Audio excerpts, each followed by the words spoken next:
జాతీయవాద జర్నలిజానికి అసలైన వేదిక నేషనలిస్ట్ హబ్ ని సబ్స్క్రైబ్ చేసుకోండి. నోటిఫికేషన్స్ కోసం బెల్ ఐకాన్ పై క్లిక్ చేయండి.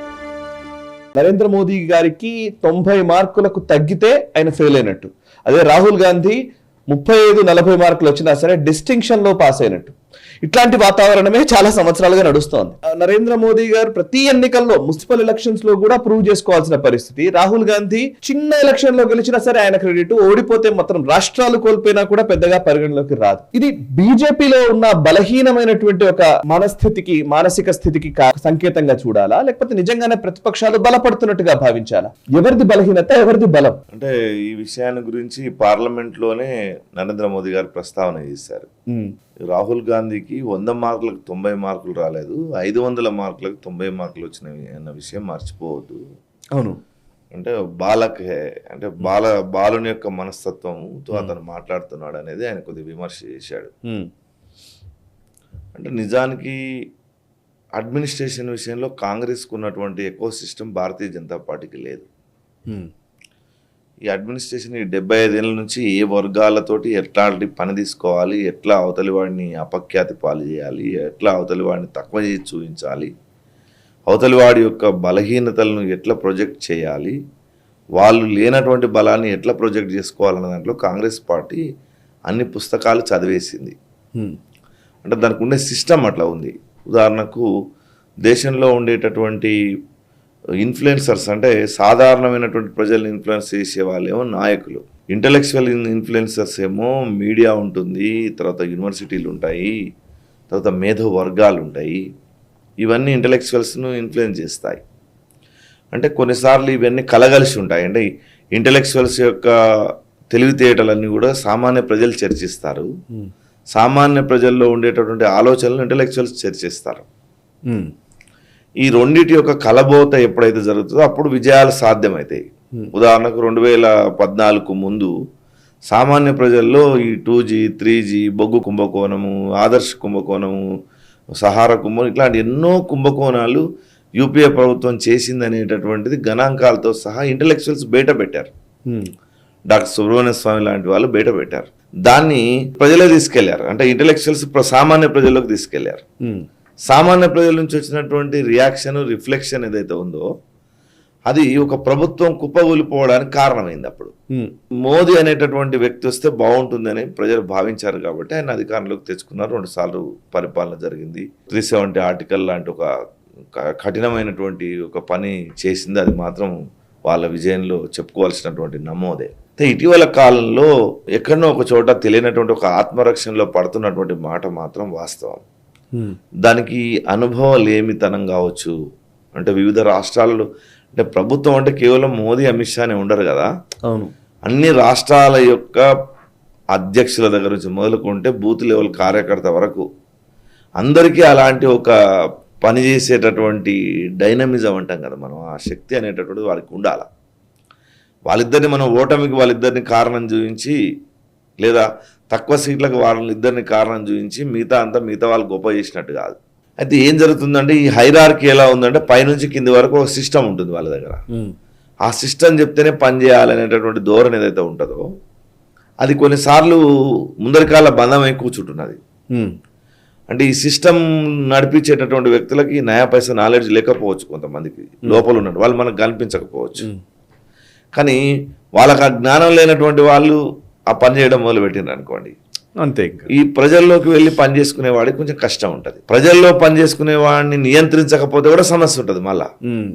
ఇప్పుడు ఈ కాంగ్రెస్ పార్టీ అనేది 30 ముక్కలైంది దేశంలో. ఉంపనారో కాంగ్రెస్ పెట్టుకున్నాడు, కరుణాకరనో కాంగ్రెస్ పెట్టుకున్నాడు, శరద్ పవారు, తర్వాత మొత్తం భారతదేశం అంతా ఇలా ఉన్న ప్రాంతీయ పార్టీలని కాంగ్రెస్ నుంచి పుట్టినవే. భారతీయ జనతా పార్టీలోకి వెళ్ళి ఈ రోజు కూడా మీకు ఒక చిన్న ముక్క కూడా పోయి పక్కన ఒక పార్టీ పెట్టుకోలేకపోయిండేవాడు. కళ్యాణ్ సింగ్ ఏదో బయటికి వెళ్ళాడు, మళ్ళీ వచ్చాడు, యడ్యూరప్ప పోయాడు, వచ్చాడు. దీనికి అట్లాంటి సిస్టమ్ వాళ్ళతో ఉండేటటువంటి సాఫ్ట్వేర్ అట్లా ఉంది అది. అయితే ఆ సాఫ్ట్వేర్ అప్డేట్ చేయాల్సినటువంటి అవసరం కూడా ఉంది. అంటే అది ఎల్లవేళలా పనిచేయదు అది. అంటే అది కాంగ్రెస్ ఇలా చేసింది కాబట్టి మనం చేయకూడదు అనేది వీళ్ళ లోపల కొన్ని నియమాలు ఉన్నాయి. ఉదాహరణకు 356 ఆర్టికల్ 356 ఆర్టికల్ ప్రయోగించకూడదు. కాంగ్రెస్ 100 సార్లు ప్రయోగించి చాలా రాష్ట్ర ప్రభుత్వాలను కూలగొట్టింది నిర్దాక్షిణ్యంగా, కాబట్టి మనం ఆ పని చేయొద్దని వాళ్ళు అనుకున్నారు. ఒక నియమం పెట్టుకున్నారు. అది మరి బెంగాల్లో అంత దారుణమైన హింస జరిగినప్పుడు, రోజు హత్యలు జరుగుతున్నప్పుడు, అక్కడ అత్యాచారాలు మనుషులను చంపేస్తున్నప్పుడు, శాంతి భద్రత సమస్యలు ఏర్పడ్డప్పుడు, ఎన్నికల ఫలితాలు వచ్చిన 3 రోజులు వరుస పెట్టి అక్కడ ఉండేటటువంటి భారతీయ జనతా పార్టీ కార్యకర్తలను ఉప్పుపాత వేసినప్పుడు, చచ్చిపోయినటువంటి వాళ్ళను కనీసం దహనం చేయకుండా ఇంట్లోనే పాతి పెట్టుకునేటట్టు ఘోరమైనటువంటి చర్యలు చేసినప్పుడు ప్రభుత్వం అట్లాంటి టైంలో దాన్ని ప్రయోగించాల్సింది. రాజ్యాంగంలో ఉండే అన్ని ప్రొవిజన్స్ ఏంటంటే అవసరం వచ్చినప్పుడు వాడాల్సిందే. అవును, కత్తి రోజు పట్టుకుని ఎవడు యుద్ధం చేయడు. అవును, ఒక సైనికుని దగ్గర తుపాకీ ఉందంటే పట్టుకొని రోజు యుద్ధం చేయాల్సిన అవసరం లేదు, ఎప్పుడు బుల్లెట్లు దింపాల్సిన అవసరం లేదు. మాట మాటకు అది ఉన్నప్పుడు ఉపయోగించాల్సినటువంటి అవసరం ఉంటుంది.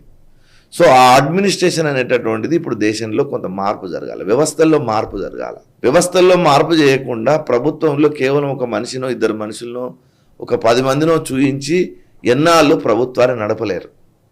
ప్రతి వాళ్ళకి ఎంతో అంత శక్తి ఇవ్వాలి, కింద ఉన్నటువంటి వాళ్ళను కింద నుంచి పైకి కొంత శక్తి, మాట్లాడేటటువంటి శక్తి ఇవ్వాలి, స్వేచ్ఛ ఇవ్వాలా, వాళ్ళ చేత కొన్ని వ్యాఖ్యలు చేయించగలగాలి. ప్రభుత్వాలు ఎట్లా నడుస్తాయి? ప్రభుత్వం ప్రాంతీయ పార్టీలు సక్సెస్ అవుతుంది అక్కడనే. అందులో తండ్రి ఉంటాడు, ఓ కొడుకు ఉంటాడు, ఓ కోడలు ఉంటాడు, ఓ అల్లుడు ఉంటాడు, ఓ మేనమ్మ ఉంటాడు, ఓ బిడ్డ ఉంటుంది, ఓ 10 మంది ఉంటారు. వాళ్ళు 10 మంది 10 చోట్ల వ్యవహారాలు చేస్తుంటారు. అంటే చూసేవాడికి ఇది ఒక పొలిటికల్ సిస్టమ్ లాగా అనిపిస్తుంది. ఈ బీజేపీ లాంటి పార్టీలు ఏమైపోయిందంటే మాట్లాడితే ఖచ్చితంగా ఎవరైనా ఒకరే మాట్లాడాలి, ఇంకెవరు మాట్లాడొద్దు, ఎవరికి అట్లాంటి అధికారం లేదు, లేదా మాట్లాడేటటువంటి వాళ్ళని నియంత్రించేటటువంటి కూడా జరగవచ్చు. వాళ్ళ కింద సిస్టంలో అట్లా ఉన్నప్పుడు అప్పుడు ఏమైతుందంటే నీకు స్వేచ్ఛ ఉండదు కదా. స్వేచ్ఛ ఎప్పుడైతే నీకు వస్తుందో, స్వేచ్ఛగా నువ్వు హృదయపూర్వకంగా నువ్వు మాట్లాడితే జనం నిన్ను అబ్జర్వ్ చేస్తారు. నువ్వు బిగబట్టుకొని మాట్లాడితే అనుకుంటారు అంటే ఇది ట్రైన్డ్ అనుకుంటారు, శిక్షణ ఇచ్చినటువంటి రోబో మాట్లాడినట్టు ఉంటుంది అది. సో నాయకత్వం అనేటటువంటిది మోదీ ఎట్లా మాట్లాడుతున్నాడో, అమిత్ షా ఎట్లా మాట్లాడుతున్నాడో, యోగి ఆదిత్యనాథ్ ఎట్లా మాట్లాడుతున్నాడో, హేమంత్ బిశ్వాస్ శర్మ ఎట్లా మాట్లాడుతున్నాడో అంతే తీవ్ర స్థాయిలో స్పందించగలిగినటువంటి ద్వితీయ శ్రేణి, తృతీయ శ్రేణి, కింది స్థాయి నాయకులు ఉండాలి. అవును, ప్రజలు మిమ్మల్ని నమ్మే పరిస్థితి ఎప్పుడు ఏర్పడుతుంది అంటే వాళ్ళు బలమైనటువంటి గొంతుగా ఉన్నప్పుడు మాత్రమే ఏర్పడుతుంది. ఏమీ మాట్లాడుకోకుండా ఉండడం, పివి నరసింహారావు లాగా ఉండడం ఒక వ్యూహం అనుకోవడం, వ్యాఖ్య చేయకుండా ఉండడం ఒక వ్యూహం అనుకోవడం కూడా చాలాసార్లు అది చాలా నష్టాన్ని కలగజేస్తుంది. ఇప్పుడు ఒక రకంగా చెప్పాలంటే భారతీయ జనతా పార్టీలో మాట్లాడలేక కాదు, చాలామంది చాలా అద్భుతమైనటువంటి స్పీకర్లు ఉన్నారు. మనం అనురాగ్ ఠాకూర్ చూసాం, స్మృతి ఇరానీని చూసాం. అలాంటి వాళ్ళు ప్రతి రాష్ట్రంలో ఉన్నారు, లేక కాదు. వాళ్ళందరినీ ఎందుకు ఈ అనవసరమైనటువంటి నిబంధన ఒకటి పెట్టేసి అందరిని ఎవరిని మాట్లాడనివద్దు అనేటటువంటి ఒక ధోరణి మాత్రం స్పష్టంగా అర్థమవుతుంది. ఉదాహరణకు తెలంగాణలో వరదలు వచ్చినాయి. వరదలు వచ్చినప్పుడు చాలామంది ఏం విమర్శ చేశారు, ఇక్కడ ఉన్నటువంటి టీవీ ఛానల్ అనుకోండి, పేపర్లు అనుకోండి, సోషల్ మీడియా అనుకోండి. 8 మంది ఎంపీలు ఉన్నారు, 8 మంది ఎమ్మెల్యేలు ఉన్నారు, అందరూ వచ్చి గట్టిగా మాట్లాడితే బాగుంటుంది కదా. ఇవ్వాల్సింది ఎట్లా ఇస్తారు మీరు? 1300 1400 కోట్లు ఎట్లా ఇచ్చారు మీరు? ఇచ్చినప్పుడు మీరు చేయాల్సింది ఏంది? వచ్చి మేము ఇచ్చినామని చెప్పేది గట్టిగా చెప్పాలి. లేదు బంగ్లాదేశ్ అల్లర్లు అయినాయి, అసలు అల్లర్లు అయినప్పుడు ఒక మాట మాట్లాడకుండా ఉండడం గొప్ప విషయం ఎట్లయితుంది అది? కాబట్టి మాట్లాడేటటువంటి విధానాన్ని నువ్వు ప్రజల దగ్గరికి ఆ విషయాన్ని తీసుకుపోవడమే నీకు ఇష్టం లేదన్నట్టు ఉండడం సరైనది కాదు కదా. ఇది ఎప్పుడైతే జరుగుతుందో వ్యవస్థ అనేటటువంటిది ఏమవుతుందంటే మెల్లమెల్లగా తెలియనటువంటి ఒక స్తుప్త చేతన అవస్థలోకి వెళ్ళిపోతుంది అది. అంటే ప్రతివాడు పైన వాడే మాట్లాడినప్పుడు కింద వాడు ఎందుకు మాట్లాడతాడు? వాడికి బలం ఉండదు కదా, వాడికి ధైర్యం ఎక్కడి నుంచి వస్తుంది? పైన ఉన్నటువంటి వాడు ఎవడైతే మాట్లాడుతుంటాడో నాయకుడు గట్టిగా, ఓ 10 మంది నాయకులు మాట్లాడుతున్నారంటే కింద ఉన్నటువంటి వాళ్ళు మాట్లాడతారు. సరే, బాగాలేనటువంటి వాళ్ళని ఒక్కరిని నిరోధించడం కోసం, బాగా మాట్లాడాలన్నటువంటి వాళ్ళని ఒక్కరిని నిరోధించడం కోసం 100 మంది మాట్లాడే వాళ్ళ నోరు గుట్టేయద్దు. అది దేశవ్యాప్తంగా అట్లాంటిది జరుగుతుంది. మీడియా మేనేజ్మెంట్ చాలా తక్కువ ఉన్నది.